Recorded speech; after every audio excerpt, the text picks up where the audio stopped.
খবর মঞ্চে খবর।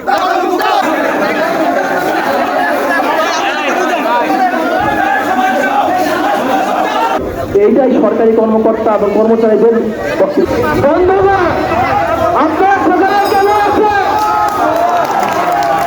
আমি এই আমাদের কলেজের নামে আমি হচ্ছি এই সকল মুক্তিযোদ্ধাদের মা।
তোমার হাত উঠাও, সবাই হাত করতালি দেই। এই যে আমাদের আরাফাত, আমরা দেখেছি। এখন অনেকে আমাকে বলছেন যে আন্দোলনের ক্রেডিট অন্যরা নিচ্ছেন। ব্যাপারটা কিন্তু ওইটা না। এখন যারা ক্রেডিট নিতে আসবে তারাই কিন্তু ভুয়া শিকার হবে। একটি ব্যাপার কি, সরকারি রাজনৈতিক কলেজের শিক্ষকরা হলো কি সরকারি কর্মকর্তা, বিসিএস যারা উঠে, তাদের কিন্তু অনেকটা অপশন থাকে না যে আমি কিছু বিবেচনা করবে। তাদের কিন্তু অপশন থাকে না যে সরকারের বিপক্ষে গিয়ে কথা বলবে। আমি একটু পরে শেষ করি। আমাদের এনএসআই যখন প্রতিদিন ফোন দিত যে আপনাদের কোনো প্রোগ্রাম আছে কিনা, সেই এনএসআই যখন হাসিনার পদত্যাগ করলো তখনই বলে ভাই মিষ্টি খাবো নাকি মিষ্টি খাবো আপনাদের কাছ থেকে। এইটাই সরকারি কর্মকর্তা এবং কর্মচারীদের বক্তব্য।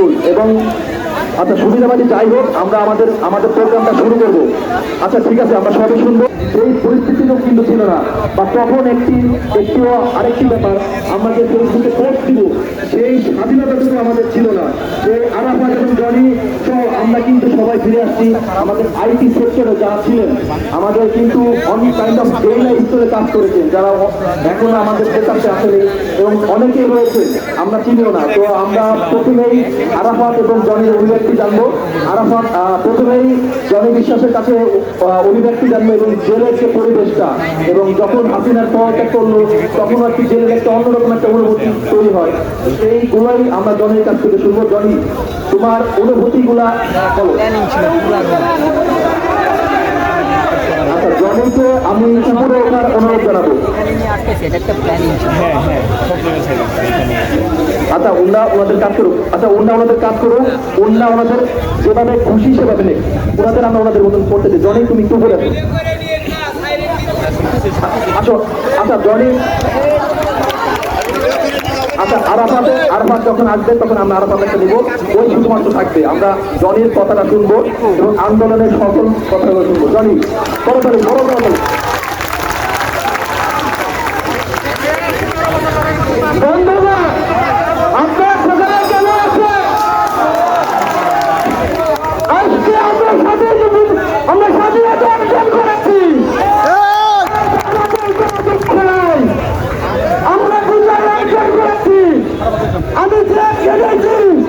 আমার কোনো দুঃখ নাই।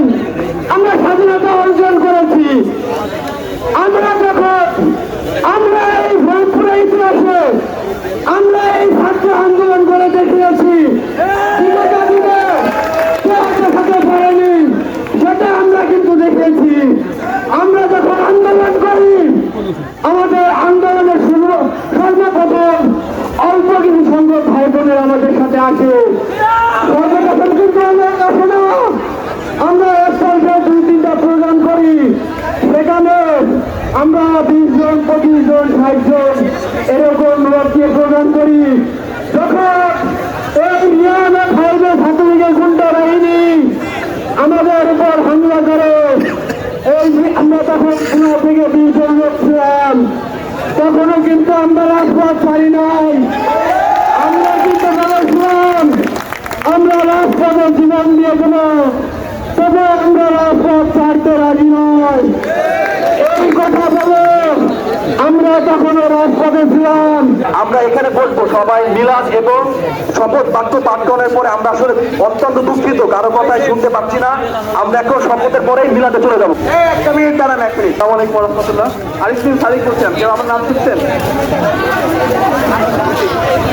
আপনাদের উদ্দেশ্যে একটাই কথা বলবো, দেশ গঠন, দেশ পুনর্গঠন অথবা স্বাধীনতার পরে দেশের যে অবস্থা, এই অবস্থায় দেশকে পুনর্গঠন করার জন্য আমরা সাধারণ জনগণ, সাধারণ শিক্ষার্থী, সাধারণ জনগণ এবং আমাদের প্রশাসন এখনো হেল্প করতেছে না, তাদের কাছে আমরা সাহায্য চাবো।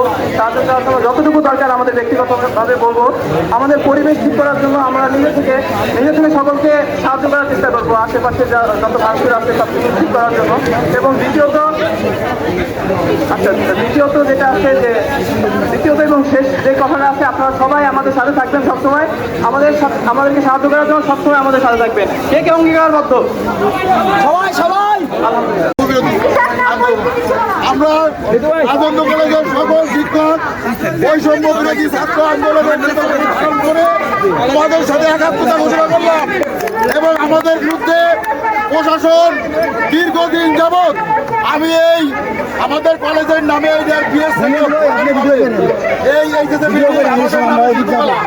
আমি এইটা নিয়ে আমাদের মামলা করছে 10টা। আমি সেই মামলা কমিটি এই মামলা আমাদের পক্ষে আসছে সব, কিন্তু তারপরও জোর করে জেলা প্রশাসন এটা আমাদের দখল করে রাখছে। তোমরা যে উদ্যোগ নিচ্ছ এই উদ্যোগ ছিল আমাদের মনের মুক্ত হলো, মুক্ত হলো, মুক্ত হলো, মুক্ত হলো, মুক্ত হলো, মুক্ত হলো, মুক্ত হলো, মুক্ত হলো, মুক্ত হলো। আজকে ভোট প্রসারে কোনো খবর আছে? সরকারের কোনো খবর আছে? কোনছে খবর? কোনছে খবর? কোনছে খবর? প্রসারে কোনো খবর আছে? কোনছে খবর? কোনছে খবর? কোনছে খবর? Rajendra college Rajendra college Faridpur Faridpur college Rajendra college ছাত্র সমাজ ছাত্র সমাজ ছাত্র সমাজ ছাত্র সমাজ রাজেন্দ্র কলেজ